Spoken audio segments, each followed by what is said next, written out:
How to remove a student in Google Classroom.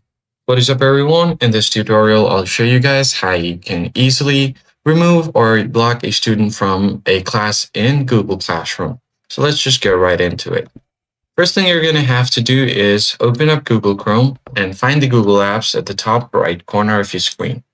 From here, you can find Google Classroom somewhere around here. Click on it, and you'll be taken directly to your Google Classroom.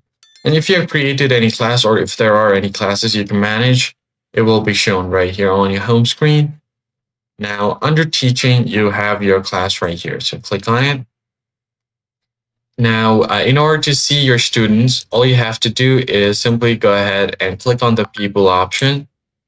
Once you've done that, you can find the option called students.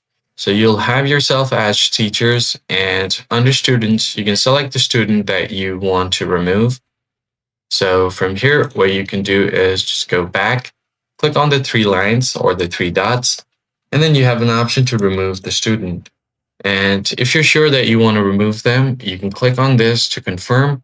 And as long as they don't have your class code, they won't be able to join again.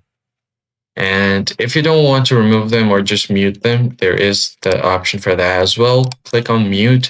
And when you mute a student, what happens is they still can submit their work, but other students won't be able to see it. However, they cannot reply to the classmates' work and cannot even make any comments or posts. So if you're sure you want to mute them, click on this to confirm, and you should be good to go.